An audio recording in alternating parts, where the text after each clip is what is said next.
Saya hadir sepenuhnya di sini untuk klien saya. Saya siap mendengarkan dengan hati yang terbuka dan tanpa menghakimi. Saya dengan sadar akan mengikuti sesi konseling ini.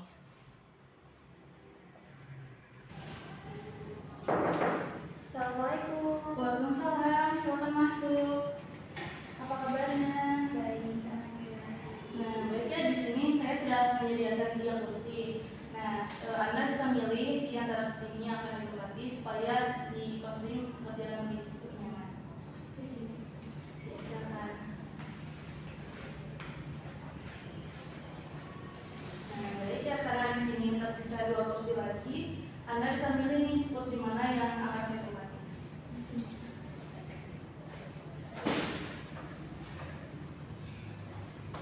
Nah, baik, sebelumnya boleh untuk perkenalkan diri terlebih dahulu supaya lebih akrab nih pada saat sesi konseling berlangsung. Baik, izin memperkenalkan diri ya. Perkenalkan, nama saya Fania Fania, mahasiswa dari Universitas Muhammadiyah Tasikmalaya. Banyak, biar lebih akrab nih, Fani ya, mau dipanggil seperti apa? Fani aja deh. Fani aja, baik. Sebelumnya terima kasih ya Fani sudah meluangkan waktunya untuk memenuhi jadwal sesi konseling hari ini. Dan sebelumnya izin perkenalkan diri juga, saya Fania Hujana ya sebagai praktisi konselor pada sesi konseling hari ini. Nah, sebelumnya apakah ada yang ingin ditanyakan lebih dahulu? Tidak ada. Sebelumnya kalau boleh tahu, Fani mengetahui layanan sesi konseling ini dari mana? Dari dosen. Baik, apakah Fani sebelumnya sudah pernah mengikuti sesi konseling seperti ini? Belum ya.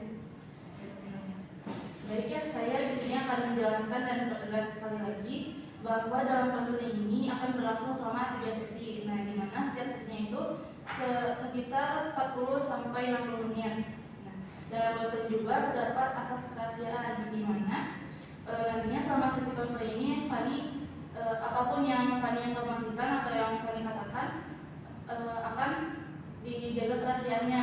Nah, tapi nanti ketika suatu saat ada yang ingin mengetahui isi dari percakapan kita, apakah diperbolehkan, dan jika diperbolehkan siapa yang diizinkan untuk melihat? Tidak boleh.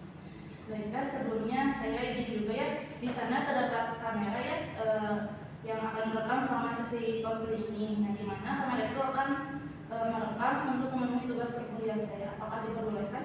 Ya. Baik, terima kasih. Sebelum kita memulai sesi konselingnya, apakah Fani ada yang ingin ditanyakan lebih dahulu? Tidak. Tidak ada.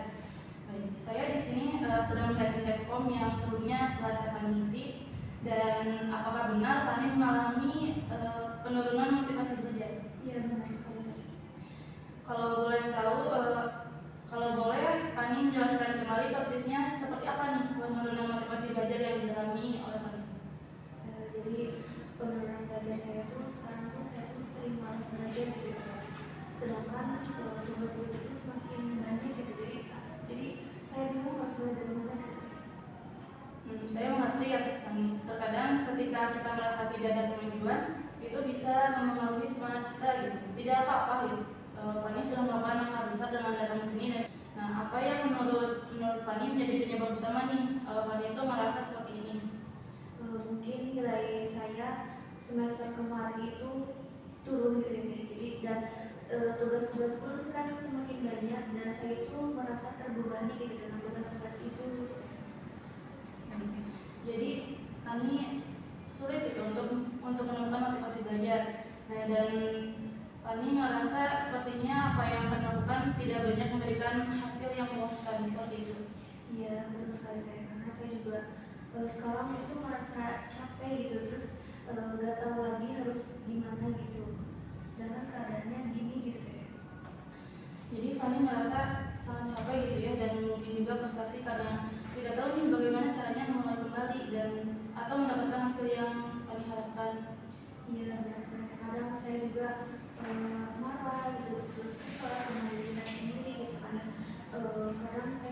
sedih juga. Baik ya, sepertinya motivasi belajar itu sangat penting ya bagi Fani, dan karena Fani merasa itu terkait langsung dengan tujuan atau harapan yang ingin Fani capai. Saat motivasi itu menurun, mungkin Fani merasa kehilangan arah. Iya betul sekali, karena saya juga takut ya kalau terus-terusan saya gini gitu, karena takut saya itu jadi gagal gitu, apa yang saya impikan selama itu tidak terrealisasikan gitu. Nah, kalau kita lihat dari sisi lain ya, sebenarnya Fani itu sudah berusaha sejauh ini gitu, dan itu tuh menunjukkan kalau Fani itu punya ketahanan gitu kan. Nah, apa mungkin tantangan ini itu justru kesempatan nih untuk menemukan cara belajar atau pendekatan yang efektif untuk Fani. Mungkin ya teh, tapi saya juga bingung gitu teh, harus mulai dari mana gitu kan, sedangkan saya juga takut gitu kalau mencoba lagi itu akan gagal lagi gitu teh. Nah, baik ya Fani, di sini tuh saya ingin kita mencoba sesuatu nih. Nah, yang pertama itu coba Fani itu untuk memejamkan matanya terlebih dahulu. Nah, baik ya. Nah, lalu di sini Fani bayangkan Fani ini sedang berbicara dengan versi diri Fani yang termotivasi. Apa yang akan dia katakan kepada Fani yang sekarang? Ayo Fani, kamu pasti bisa. Kamu dulu juga bisa, sekarang harus lebih bisa lagi. Nah, lalu apa nih jawaban dari Fani yang termotivasi? Saya capek dengan tugas-tugas yang terus menumpuk. Saya harus mulai dari mana lagi, Fani? Lalu bagaimana tanggapan dari Fani? Fani pasti bisa. Fani harus lebih rajin lagi dalam belajar dan juga mengesampingkan bermain gitu. Baik ya, nah, sudah cukup. Nah, sekarang Fani bisa untuk membuka mata Fani.